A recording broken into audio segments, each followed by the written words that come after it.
Hello student, एक बार फिर से आपका स्वागत है हमारे यूट्यूब प्लेटफॉर्म पे। और मेरा नाम है अंकित तिवारी। मेरे प्यारे बच्चों, हम कॉकरोच के बारे में बातचीत कर रहे हैं। अभी तक हमने इसके सर्कुलेटरी सिस्टम और हम इसके रेस्पिरेटरी सिस्टम तक बातचीत कर चुके हैं। कॉकरोच के सर्कुलेटरी सिस्टम और कॉकरोच के रेस्पिरेटरी सिस्टम तक बातचीत हो चुकी है। अब जो हम बातचीत करने वाले हैं, कॉकरोच के एक्सक्रीटरी सिस्टम और रिप्रोडक्टिव सिस्टम से रिलेटेड बातचीत करेंगे। ध्यान देने वाली बात यह है कि कॉकरोच के पास एक मेल्पिजियन ट्यूब्यूल पाया जाता है, जिसके पास लिखा है कि having a layer of ciliated and glandular cell क्या करती है, remove nitrogenous waste from haemolymph. कहां से नाइट्रोजनस वेस्ट रिमूव करती है बेटा? हीमोलिम्फ से नाइट्रोजनस वेस्ट को रिमूव करने का काम कौन करता है? मेल्पिजियन ट्यूब्यूल करता है। इसके अलावा इसके पास कुछ एक्सक्रीटरी ऑर्गन हैं, जिनका नाम आप देख सकते हैं, फैट बॉडी, नेफ्रोसाइट, ये यूरिकोज ग्लैंड है। इसका जो एक्सक्रीटरी प्रोडक्ट है, आप यहाँ देख सकते हैं, इसका जो एक्सक्रीटरी प्रोडक्ट है वो यूरिक एसिड है। या नीट में एक बार क्वेश्चन पूछा गया, यूरिक एसिड ऑप्शन न देकर के सोडियम पोटेशियम यूरेट दिया गया, तो फिर आपका सही आंसर क्या है? Sodium potassium urate is the excretory material, right. अब अगर इतनी सारी भयावह बातें आपके दिमाग में चिपक गई, तो अगला बात जो हमको फोकस करना है वो इनके नर्वस सिस्टम से रिलेटेड बातचीत करना है। जहां तक बात करें कॉकरोच के नर्वस सिस्टम की, तो कॉकरोच के नर्वस सिस्टम की बात करें तो उसके हेड में कोई भी गैंग्लिया नहीं पाई जाती है। जनरली कई बार ऐसे कुछ किताबों में लिखा है कि थोड़ा बहुत लेस डेवलप्ड गैंग्लिया पाई जाती है, पर अगर आप एनसीईआरटी की बात करें तो उसमें लिखा है कि 3 गैंग्लिया एब्डोमिनल रीजन में और 6 गैंग्लिया इसके थोरैक्स रीजन में। उल्टा लिखा हूं मैं, है ना। एब्डोमिनल रीजन में 6 गैंग्लिया और 3 गैंग्लिया कहाँ है बेटा? थोरैक्स रीजन में देखने को मिलता है। ठीक है, बात को आगे बढ़ाते हैं। हमने कहा कि अगर इनकी ब्रेन की बात करें तो ब्रेन इज रिप्रेजेंटेड बाय क्या? Brain is represented by supraoesophageal ganglion, जो नर्व सप्लाई किसको भेजता है? एंटीनी और कंपाउंड आई को। एंटीनी इसके पास मूंछ लाइक स्ट्रक्चर होता है जो दिन और रात का पता लगाता है, जबकि कंपाउंड आई जो होती है वो इसके आंख का काम करती है। इसकी जो आंख है उसको हम कंपाउंड आई कहते हैं। ध्यान देने वाली बात यह है कि इसके पास और भी कुछ सेंस ऑर्गन होते हैं, जैसे कि antennae, eye, maxillary palp, labial palp and anal cerci. इसकी आंख की खासियत क्या है? इसकी आंख की खासियत यह है कि इसके पास 2000 ओमेटिरिया यानी छोटी छोटी आंखें पाई जाती हैं, है ना। कंपाउंड आई की खासियत क्या है कि छोटी छोटी आंखें पाई जाती हैं और अलग अलग पार्ट ऑफ द बॉडी का अलग अलग इमेज बनाता है। इमेजिन करो कि अगर हमारी आंख छोटे छोटे पार्ट ऑफ द आई से मिलके बनी होती है और हम आंख धुल ले जाएं कहीं और 2-4 फूट जाएं, तो क्या होगा? अगर हम किसी चीज को देखेंगे तो उसका पूरा विजन हमको दिखेगा ही नहीं। जिस हिस्से का हमारा आई गायब होगा उस हिस्से का विजन दिख ही नहीं पाएगा।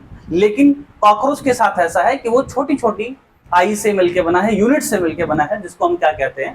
ओमेटिडिया कहते हैं। 2000 ओमेटिडिया से मिलकर के बना है। इस तरह के विजन को बेटा मोजाइक विजन कहते हैं। ठीक है, आगे ध्यान देने वाली बात है, सबसे इंपॉर्टेंट बात है कि इसका जो विजन है वो मोर सेंसिटिव है बट लेस रिजॉल्विंग। क्या सेंस होता है लेस रिजॉल्विंग का? तो हम अगर 2 बॉडी कहीं दूर रखी हैं और अगर हम उनमें आसानी से डिफरेंशिएट कर पा रहे हैं, इसका मतलब गुड रिजॉल्विंग है। और अगर आसानी से डिफरेंशिएट नहीं कर पा रहे हैं, बस ये फील कर पा रहे हैं कि उधर कुछ है, दैट्स उसको क्या कहेंगे? वो लेस रिजॉल्विंग है। ठीक है, कहानी समझ में आ रही है? बात को आगे बढ़ाते हैं। अब देखो, रिप्रोडक्टिव सिस्टम की बात करेंगे हम बेटा। अगर मैं रिप्रोडक्टिव सिस्टम की बात करूं तो मेल के पास पेयर ऑफ टेस्टिस हर चौथे, 5वें और 6वें सेगमेंट पे पाया जाता है, जो ओपन होता है वॉस डिफरेंस में।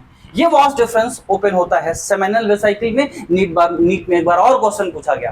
क्या पूछा गया कि भैया हो ये बताइए कि स्पर्म को स्टोर कहाँ किया जाता है? तो बेटा सेमिनल वेसिकल के अंदर स्पर्म को स्टोर किया जाता है। जिस फॉर्म में स्टोर किया जाता है उसका नाम है स्पर्मेटोफोर। फिर ये स्पर्म आगे ट्रांसफर होता है इजैकुलेटरी डक्ट को, अंदर इजैकुलेटरी डक्ट से कहा जाता है मेल गोनोपोर को। अब आगे, तो अब आगे देखिए क्या कहानी है बेटा। मेल में एक स्पेशल तरह की ग्लैंड पाई जाती है जिसका नाम है मशरूम ग्लैंड। मेल में कैसी ग्लैंड पाई जाती है बेटा? मशरूम शेप की ग्लैंड पाई जाती है जिसका नाम है मशरूम ग्लैंड, जो कि 6वें से 7वें एब्डोमिनल सेगमेंट पे हमको देखने को मिलती है। ठीक है, एक तरह की एसेसरी रिप्रोडक्टिव ग्लैंड है। इसके अलावा ध्यान दें तो उसके पास फेलोमेयर पाया जाता है और गोनापोफाइसिस कहते हैं, काइटनस होता है, और इसके पास स्टिटिलेटर और स्यूडोपेनिस जैसा भी एक स्ट्रक्चर पाया जाता है। ये सारे स्ट्रक्चर कॉकरोच के अंदर कॉपुलेशन की घटना को अंजाम देने में सहायक होते हैं, ठीक है, यानी कि अपना जो स्पर्म है वो ट्रांसफर करने में हेल्प करते हैं। ठीक, बात को आगे अगर बढ़ाया जाए बेटा, तो फीमेल की बात करेंगे। बेटा फीमेल में 2 लार्ज ओवरी पाई जाती हैं, दूसरे से 6वें एब्डोमिनल सेगमेंट पे। उस ओवरी के अंदर, हर ओवरी के अंदर, ईच ओवरी है ना, ईच ओवरी क्या है बेटा, 8 ओवराइन ट्यूबुल्स या ओवरियोल रखता है। उस ओवरियोल के अंदर क्या पाया जाता है, चेन ऑफ डेवलपिंग ओवा पाया जाता है। क्या पाया जाता है बेटा, चेन ऑफ डेवलपिंग ओवा पाया जाता है। ये ओवा ओविडक्ट के थ्रू आगे बढ़ता है, फिर ये वेजाइना को जाएगा। ध्यान देना है कि ये जो वेजाइना है वही स्पर्मेथिका भी खुलती है जो 6ठे सेगमेंट में पाई जाती है। अब क्या होगा, यहां से जो पहुंचा है वो फर्टिलाइजेशन की घटना को अंजाम देगा। कहां, जेनाइटल चेंबर के अंदर। फर्टिलाइजेशन के बाद एग बनता है। एग जो होता है वो बहुत सारे 14 से 16 यानी 14 to 16 एग क्या है, एक कवरिंग द्वारा कवर होते हैं, जिसे हम ऊथिका कहते हैं। कहते हैं कि एक बार में कॉकरोच 9 to 10 ऊथिका रिलीज करता है। कहां रिलीज करता है, ये गौर फरमाने वाली बात है, near moist and food source के पास। ध्यान देने वाली बात एक और है, कॉकरोच के अंदर निम्फल स्टेज पाया जाता है, इसलिए इसको पोरोमेटाबोलस स्टेज कहते हैं। क्या कहते हैं बेटा, इसको हम पोरोमेटाबोलस कहते हैं। ध्यान देने वाली बात यह है कि इसका जो 12th निम्फल स्टेज होता है, यानी कि 12वें निम्फल स्टेज तक ये क्या करता है बेटा, 12वें निम्फल स्टेज तक इसके पास विंग पैड पाया जाता है। क्या पाया जाता है, विंग पैड पाया जाता है। पर इसका जो एडल्ट होता है यानी जो 13th स्टेज होता है, उसी के पास क्या पाया जाता है, ट्रू विंग पाया जाता है। तो इस वीडियो में सिर्फ इतना ही, मिलते हैं एक और भी ढेर सारे बेहतरीन इंफॉर्मेशन के साथ अगली वीडियो में।